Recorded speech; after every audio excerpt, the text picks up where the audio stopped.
2.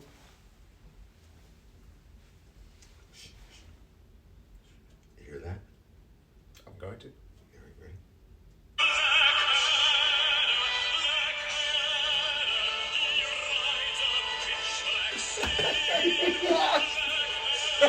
Ready? Very fitting. Very fitting. Why do you think we fired up the theme song to Blackadder? Because today is going to be a bonus episode It is. for the people out there in Scotch drinking land. Well, one of the ways you would know is the bottle's already on the bar. That is correct, and that Yep. bottle happens to be named Blackadder. Blackadder. So it's bonus night at the bitter end and try before we die. And as we've talked a little bit about, there are a number of bottles in the bar that are already opened that aren't represented elsewhere in the bar, and we'd like to share those whiskeys with you too. And so on bonus nights, we generally drink an open bottle that we can't randomly draw because it doesn't exist in the bar anywhere else. And I can honestly believe I don't think I've had this. So this is Blackadder. So this is a 1989 Blackadder release of a Mortlach. This is a raw cask. So this is a release. Oof is right. So this is a release that. So we've talked about distillery releases, special releases, cask strength, and tonight we're actually going to have a raw cask experience. And so first, if you were to get this going, Mal, you would see sediment in that bottle. Yes. Okay. And again, you can't see it, but I promise you there's sediment. So this has not been filtered. This is raw whiskey straight from the barrel. So cask strength straight from the barrel generally gets filtered and is picked at a point in the alcohol's life where the alcohol percentage is, it's above that 40 to 44%. It's usually in the 50s. Now this raw cask Is even rawer. It's not finished, it's not refined. They came across probably a flavor that they felt in the future this whiskey would really evolve into something. But at this particular point, it's raw. So the sediment is still in, it's just poured right from the barrel into the bottle, essentially. The sediment is in the bottle. And so Blackadder, the theme song we gave you a few bars of to start A with. great British comedy. It is a great British comedy. Blackadder is a private label. It's not a distillery or, the brand itself is a company that buys barrels from companies. And if we go back in time, didn't we have one of these? Didn't we have another bottle that was a... We did a special episode. I think we finished off your 50th bottle. Was a private label bottle. I think we've done a few private label bottles. All right. Yep. I thought there was one that we particularly, and it was like, oh, this was a private. They'd gone over and it's there. You watch the video. Oh gosh, let me just see if I can see it on the shelf because it's true. We've done it more than once, I think. But this was one that it was the first. Never mind. Yeah, I can't. Nothing's jumping out. We're gonna push on. But I'm confident we've done a few private labels. But the Blackadder, we have the Black Snake, raw cask. So they bought a cask from Mortlach that was distilled in 1989. And so I'm going to just read a little bit of the label. Blackadder raw cask is carefully bottled, which I'm sure means they just pulled the bung on the barrel and just dumped it into the bottle. But that's fine. They can use carefully if they'd like. From the cask, retaining all of its natural cask sediments, as well as all of its natural oils and fats, thus ensuring the maximum possible natural flavor in every bottle. This Speyside, and so Mortlach's a Speyside. All right. This Speyside malt whiskey is one of only 668 bottles drawn at cask strength from a single sherry butt, number 5148, bottled by Blackadder in 2000. So this is an 99, so this is an 11-year-old. Yeah. So it suggests a little added water will help release its full flavor. Now, I've had this. I don't think I was here. And there was a point in time where I began to sort of design like a coffee table whiskey book and writing about at length about some of the bottles that I have. All right. That sort of has just gone the wayside, but this was one of the bottles, and it probably got 2 or 3 paragraphs. I would say this, I think the most memorable line that I can recall from that review from me was, this is like dragon's breath. Actually, I was going to say, this is the first time I've been nervous on this show, because if you read the front of this, What's the alcohol? the alcohol by volume is 60.5%. 60.5. Normally we're in the 42 range. So at that moment in time, I was really going through how am I going to get out of this drink?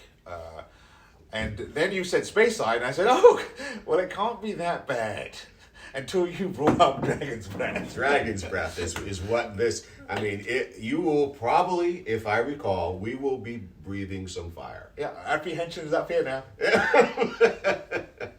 Enjoyment, not so much. Mal's beard may be equal to mine by the end of this glass of whiskey. So, Well, you might as well do the honors. ready? Yeah. okay.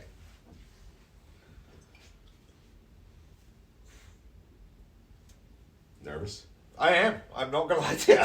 This is one that I'm truly like, wow. I hope I don't just like spit it out my nose or say something completely untoward. There's a little potency on the cork.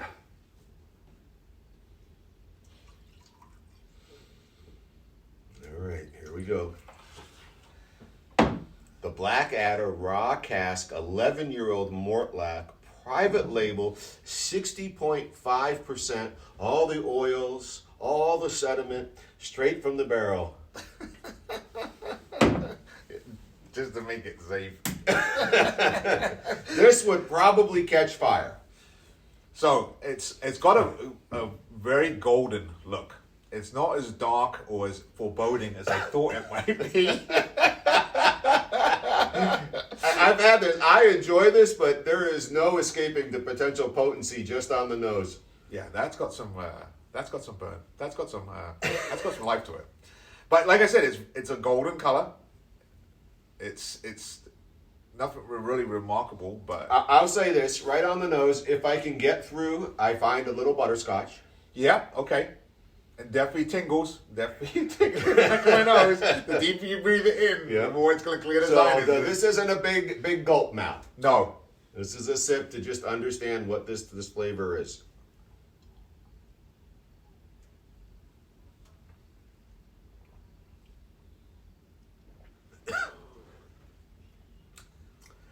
I'm gonna go. So when it comes in, it takes a second and it explodes. And like an explosion, it goes in all directions. And so for me, it went down and exploded up into my sinuses. And I'm a little weepy right now. Absolutely manageable, but it was an explosion of flavor. But it's not painful. It's not lasting in its burn. It seems like it's got an intense, almost like a firecracker. Psst, pop! And it's over. For me, I'm not feeling much left. What have you got now? To back you up on that, I took a sizable pull to see where this was going to go. And you're right, you don't want to take too much in because it will make you pay. However, based on that, the back of my palate is numb. In the sense that it hasn't come back to where I don't feel it. But my esteemed colleague here is absolutely correct. It is like almost like what I tried to do was hold it in to be like, you know what, I'm not going to let this get away from me. I'm going to light up M80 in my hand and I'm going to... But then as soon as it disappears on the backside of your tongue, you get this like almost like sweet, sweet vinegary, I guess I'm going to throw this out. All these different tastes that you would not expect from a Scotch. Right. Come and just literally explode in the space of maybe milliseconds. And then you're sort of left with this burning sensation. Does it go up and down? As it expands and says, oh, by the way, you're drinking alcohol. Yeah, alcohol, right. This is not only Scotch, this is 60.5%. this is alcohol as well. Yeah, this is one I'm going to say honestly to the viewers out here. This is one that you're one and done. I don't think I'm going to say, hey, look, I'm going to sit down and take one sip after We're another. gonna do a bottle. And a bottle. However, if you're looking for something, and my wife has addressed this a couple of times, and she had drank the Old Pulteney, and she said she brought up the Journey. This is something that you have to really find the different notes to appreciate. Well, let me stop you there and talk a little bit about cask strength, raw cask, Scotch drinking in general. And so, there are a number of ways Scotch is traditionally ordered. Neat, on the rocks, with a splash, and half and half. It's not unheard of. You have Scotch and soda, but we're going to discount those dirty bait casters. But a half and half is really 50% Scotch, 50% water. And so, in Scotland, it is acceptable to drink Scotch with any amount of water, Correct. up to 50-50. I didn't realize it's 50-50, but yes. Yeah. And so when we talk about these higher raw cask alcohol strengths, it is generally recommended to be water added. So it's like a twofer, right? You get a bottle, and by the time you're drinking it with your buds, you've got 2 bottles worth because you're adding so much water. But it is true, and the Blackadder does recommend up to half water with their alcohols. So I'm not going to even come close to that, but I am going to add a little bit more than my usual splash. Because again, there is no right way to drink whiskey. There is the way that you enjoy it, but it is also okay to take some advice at times. And this particular release advises some water of more than a splash. And like you said, I mean, it's not something. If you wanted to get warmed up really quickly, you take a splash of this, and you'd definitely be warmed up. Oh, if it was snowing out, you've just been sledding, with the in-laws, and they drive you nuts, and you just want to come in and take it off and not worry about it. A nice raw or cask strength whiskey, it's going to warm you up and tune you out. Yeah, I mean, and I think there is definitely taste in there. Oh no, the butterscotch on the nose. There's definitely taste. And there in is there. so I'm curious if we're going to be able to identify some more of these tastes now that we've cut the whiskey down a bit.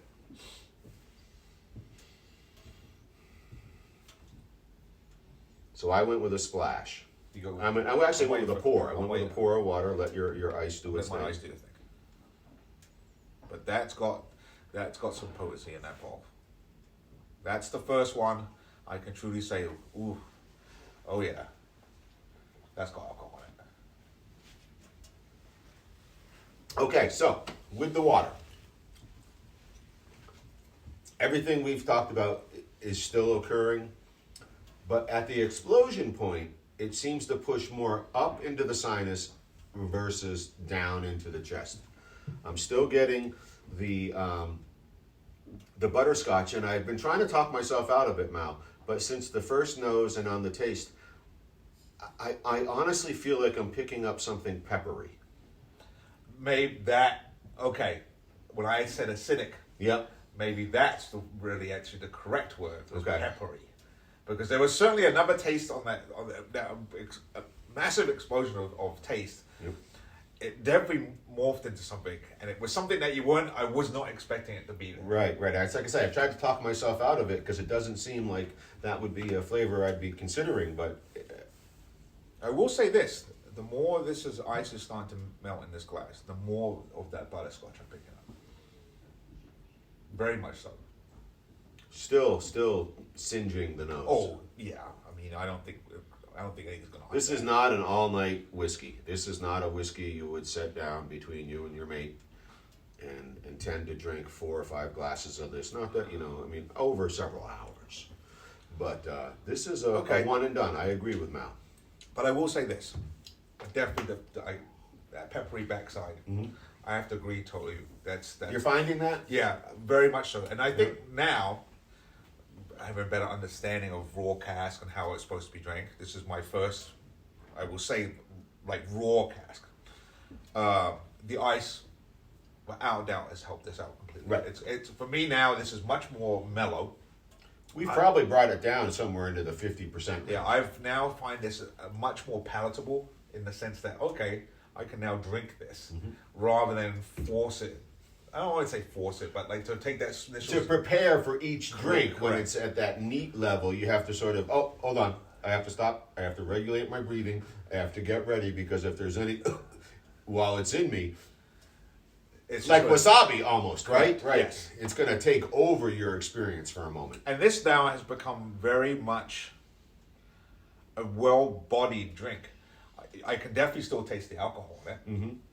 But now I can actually decipher, there's a front end, which has that butterscotch, buttery taste. Right. And then there's a back end that has that, and maybe not peppery is the right, but it's that peppery, not Spicy spice, of some but- sort, but like, right, right. But like a different taste that you wouldn't expect from a Scotch, in the sense that, okay, there wasn't much described to here. This is what I've got out of it. I've now got past that alcohol burning sensation from the first round. The coolness of the ice has definitely helped it made it more palatable. But now it's become something more like, oh, if you got into this with some ice and you did your 50-50, you'd pay dearly If you kept at it. if you kept at it. But this made it more palatable in the sense that, oh, okay, maybe I could have one more of these, knowing that I wasn't doing anything for the next couple hours. So there's a lot of words on the back here, and again, it's like they're paying somebody by the word and only giving them so much paper, because they're getting a lot of words in here. I'm just looking to see if they're hinting us in any of their flavor. It's definitely like a, I don't know how to describe it. But it definitely numb from the alcohol. Yeah, there's nothing in here where they're leading you in the flavors to look for. I feel the butterscotch we're absolutely in agreement on the butterscotch. Yeah. And we're debating the peppery, it's not a spicy like a chili pepper. It's different. It's not candied. It's got some sharpness, right? And so that's why I went towards pepper. It's got a succinct point on that back end flavor. Yeah, I mean, it's there's something there. I can't put my finger on it. It's definitely a change from the front side of it, and it's definitely not buttery, and it's very sharp. It's almost, and this isn't what it is, but almost like in a menthol sense. How a menthol sort of brings you to this point, The which vapor. Right. It's articulated, boom, and then it dissipates out, and again, that's that explosion up and down chest and sinuses. Yeah, I mean, like I said, I think it's palatable. I mean, it's not something I would turn my nose up at. Oh no, I'm really enjoying actually with my pour of water. Yeah. This is turning into less of dragon's breath, and let's see. So if purely neat is dragon's breath, what would we say with the water or ice? Right. It's still got life. Yeah, I mean, it's still, you can definitely, you still feel the numbness. Right. It's almost like the bottle itself, neat, is a Bic cigarette lighter on your finger, like it's burning, right? But with the water, maybe it's just a match strike, and it goes out quicker. Yeah. Right. Yeah, it's not, Right. definitely with the ice or the water, has definitely mellowed Yeah. that alcohol. And I like it neat, and I've had it before, but it's not a whiskey I've sat down and had several of. No, I would do like maybe a short, like we just did, like Yeah. neat. But certainly, if you were asked to say, "Hey, look," and to Bomber, 3 fingers, it would be.